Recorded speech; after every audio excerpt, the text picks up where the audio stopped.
That felt smooth. Did you start hitting a little bit longer? You can tell. All right, welcome back to another episode of Amateur Hour Golf with your host, Mike E.T. We're going to do something a little different today. We're not going to go over clubs. I have a lot of swing videos coming in the works. Players irons, players distance irons. I will be testing all the clubs of 2022, but today we're going to talk about, well, if you have those clubs, can you swing them? And how do you get better? So this episode is going to be more on, should all players have a swing coach or take lessons? So, for me, I personally have a swing coach. I live in the heart of Florida now. I have a lot of good courses around me. I always bring up Orange Tree because it's one of the courses where a lot of the professionals play. It's literally about 15 minutes from me. And it's probably one of the toughest tracks down in Florida, probably in Florida as a whole, just because everything plays tight. Greens run about 11 to 13. That's probably like on average. But it all goes back to we can have the best clubs in our bag, but it means nothing if you can't swing it. So this episode we're going to go over the reasons why a swing coach is important in your game, and the reasons why you should take lessons. Because the beauty of golf is that everybody has a different swing.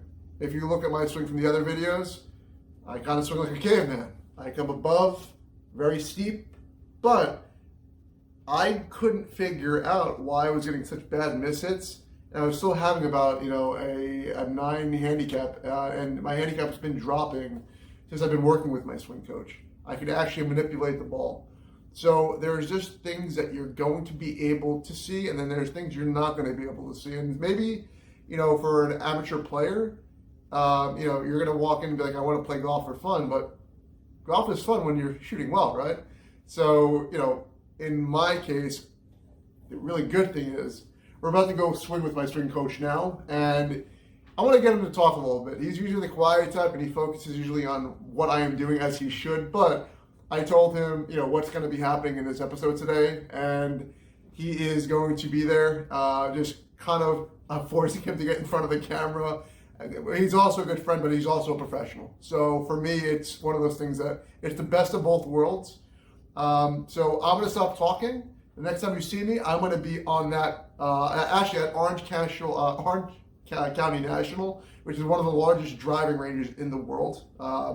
It's definitely one of the largest in the United States, where it's just beautiful. They have a lot of Q school qualifiers there. So again, another beautiful track. Not really that tough, but just gorgeous. If you're in the Florida area, gotta play it.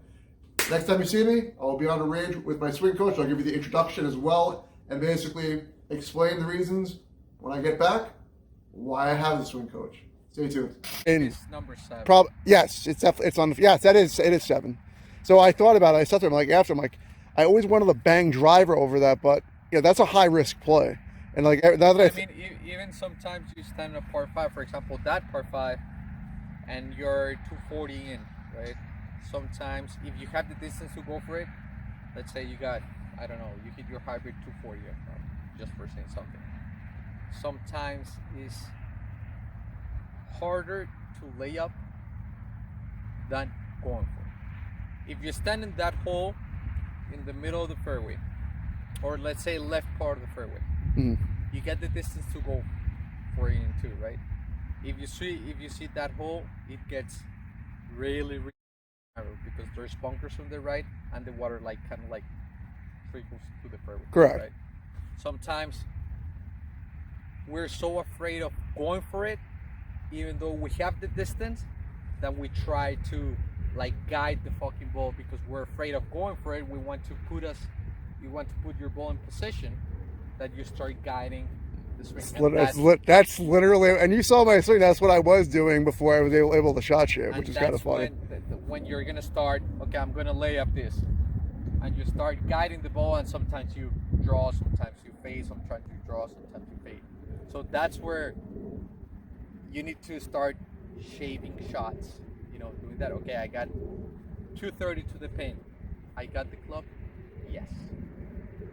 Trust your swing and go for it. Because if you're 230, you can hit your hybrid 5 with 3 with 230 and you're not going for it, you're almost losing a stroke. No, it's like putting yourself in position to make an eagle. Correct. Right? And if you lay up and maybe your layup or your swing is not too confident, you're gonna put trouble in play. Let's say if you miss in the bunker, now a good score is a par because that 120 yard shot from a cross bunker is pretty challenging. I think the one thing that you brought up, really, the mental game, is when I want to go, for example, like on a lot of par fives, I do want to go, especially the one, what's it called? What's the par five that you have that lane and then you have to hit across that lake and it's a small, so I sit there and I'm like, you know, usually I always have the distance. For some reason, my drive is always in pristine shape on that hole, but I end up leaving it out right because I pull out of my shot because I'm so scared that I'm going to mishit it. And I'm like, oh man, like everything you're saying from a mindset is absolutely perfect. The analogy we talked last time, it's like I'm shaking hands with you like this. It's like we shake hands like this. There's hard to get power from that position. Right. But if we shake hands like this, it's exactly have like power, the same as the impact. I mean, if you swing like this, you're like cutting the ball, right? Like you're doing this, way more. The drill that I've been doing like that, I'm gonna say it's something that you should just throw to every. I have been doing this, and I think the reason why I am getting more distance is because now my body is actually rotating with power. Exactly, it's rotating with power, with the chest, and then just you know, going outside like this. Make sense? Yeah, so it's like tennis, like we talk about tennis, like you want to play, you know, like a forehand, you know, like really quick forehand, you know, go like this, you're never gonna go the opposite way. That ball is going really slow sideways. It's like a 15-yard difference on distance when you miss that turn. So it's basically don't try to put it up in there, just work from the outside, right? Just feel that little bump and just rotate through, stand with the arms, not just trying to really change it. You know what I mean? Not trying to put the ball there doing this, just more feeling going to keep them this angle. I feel like on the last few shots I was doing. I can tell in the swing. So immediately when you do that, this angle goes like this and everything goes backwards. It's gotta be like this. Yeah. And it's funny because it's when you do it so many times in practice now, you actually feel like, even if it goes straight, it's like, that wasn't a good hit. Like now I know how you feel when it's like you put one like 15 yards for birdie and you're like, wasn't a good swing. You must be doing something right with me. That's good. I mean, it's what you said though. I mean, if you're, you know, one of my things, right? You see me putting YouTube videos up. You know, one of my things is, should you have a swing coach? If you're a handicap player, and I said, I mean, for me, it's a yes, because I can't see my own issues. I don't know. And here's the thing: not only you, everybody. Yes, I completely agree with that. So I was, you know, I have my Instagram, but I delete a lot of accounts. You know, I'm just following, you know, like accounts that have like valid information, like to grow up as a person, as professional. Yep. And one guy was saying, sometimes people think that they know everything, right? And he put the example, for example, look, Denzel Washington. Oh God. What a successful fucking actor. And you know the difference? He has an acting fucking career. Yeah. He has a career. So if Denzel Washington, that is a fucking, you know, historic actor. That's a great analogy. It's just like, everybody loves Denzel. If one of the best actors in the world have a acting coach, what makes you think you don't need a swing coach? Correct. That's how I look at it too. It's just like, how the heck am I going to get better when I mean, even a lot of people tell me like, oh, and you teach yourself. I mean, you do your own corrections and everything. Absolutely not. You can't. Absolutely not.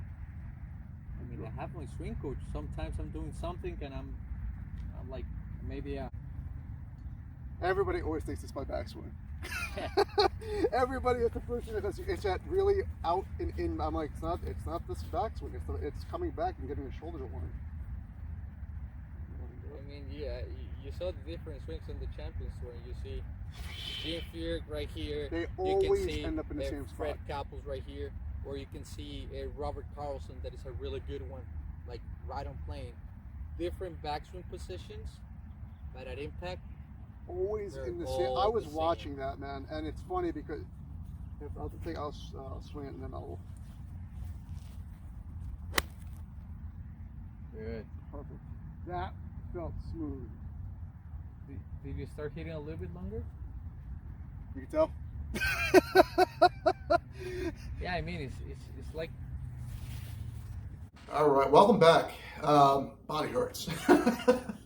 So I definitely want to get this video out before I have to take care of a few edits. But now you got to meet my swing coach from Bogota, Colombia, Daniel Pachon. If you're not following him on Instagram, I have his link and I have his information. Fantastic player. I remember when I first met him.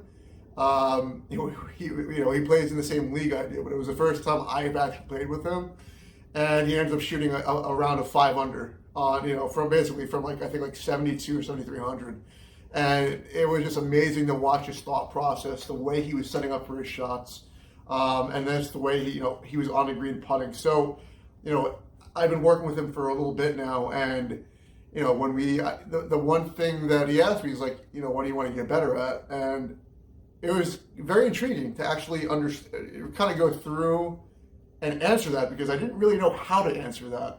It's just like, I don't even know my own swing. So the first thing he did is, he went to evaluate my swing. And the beauty of it was, when he did evaluate my swing, you have, a few ways and options. So the first thing I'm going to suggest, and I'm going to go through a list here, if you do get a swing coach, one, you have to be comfortable with your swing coach. You have to be able to go back and forth with him to see and get, basically understand the concepts he's trying to teach you. Two, I would say from a swing standpoint, everybody has different swings. There is somewhat of a perfect golf swing. There's certain things on the bring back and come down, but mine's not. Mine is more like Freddie Couples. I come steep, but the only problem is I used to come straight back down steep. And, for my mindset, it's, I always knew the concept of compressing the ball. I figured the more steep you are, by definition, you should be able to compress the ball. But the issue is you're not swinging through the ball. So Dan, figured out something really quick on me, and he asked me, "Is this like, so what do you want to do?" He's like, "Do you want to go, do you want to go back and go, really fix that swing back to a normal golf swing, or are you comfortable in your swing where you only have to make a few changes?" And he's like, "You know what? Let me make that decision for you, because in reality, the swing is not bad, but I needed to start doing drills to get out of that mindset, which it was more steep, but come around at impact." And then he shot me and the good thing is it's not just on the course where he's showing me. He's sending me videos. He's saying, look at this player. Look at all 4 of these players. They have all different, all different golf swings. One up here, here, one with a good swing. But the thing is, they're always at the same position at impact. And that was the one thing I took away. So my steepness, instead of coming straight back down, my steepness started to come around, and it was just a wrist, not really a wrist drill, but more of a release drill of my hands. And I've been working with that. And he has all these drills that have gotten me to now I can shot shape much better than I could in the past. Shot shaping before was difficult.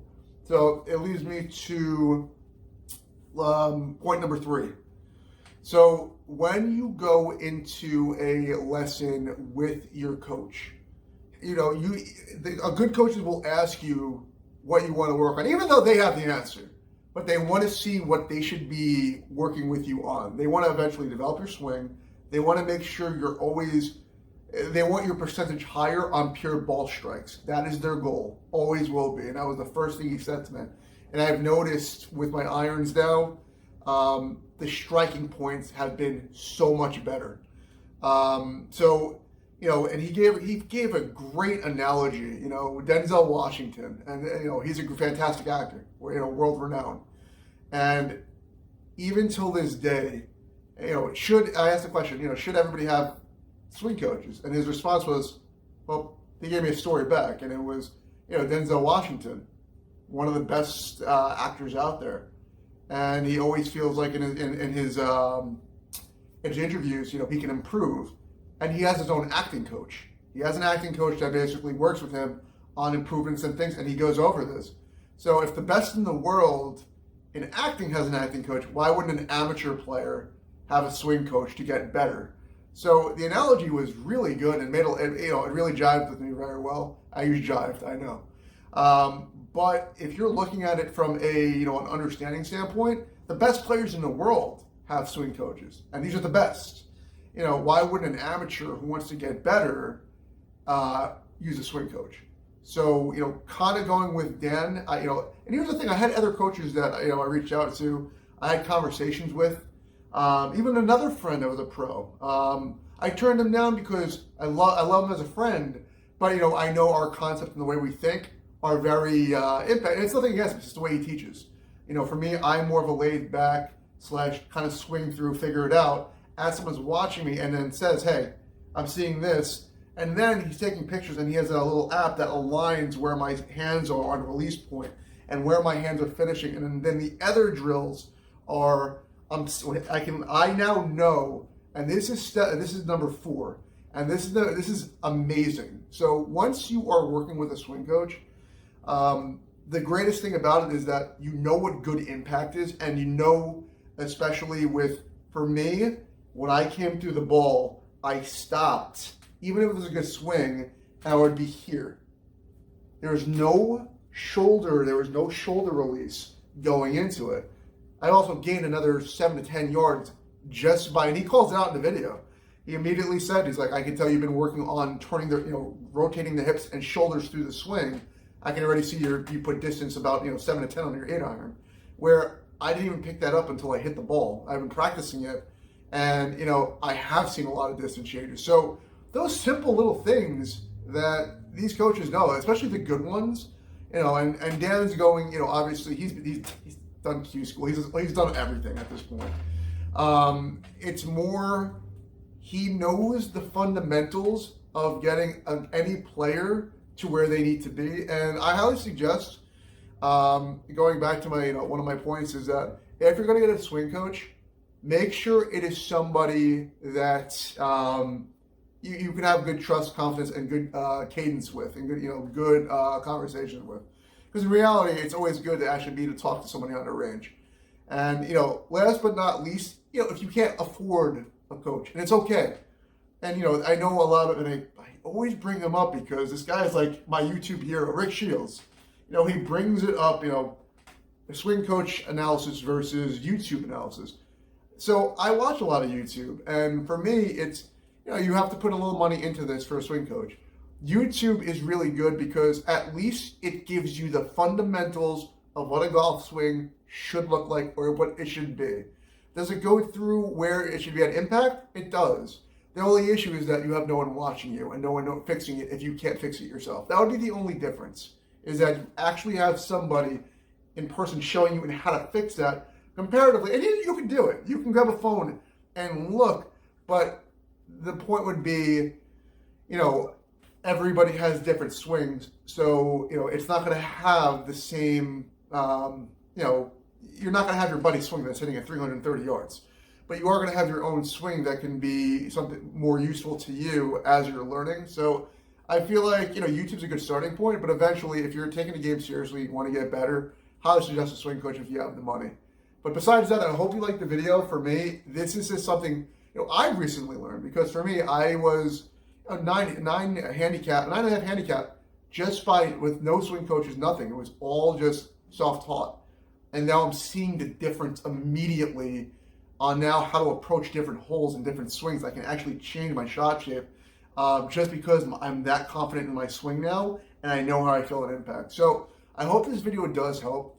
I really hope you take the good away from it and understand the points of reference I'm actually referencing here, and then go from there. So again, this is another video from Amateur Hour Golf.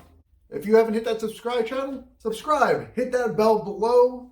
You'll be helping me develop my channel. I want to help as many other amateur golfers out there, giving more of an amateur view, and then go from there. But make sure you hit that subscribe button. Talk to you soon.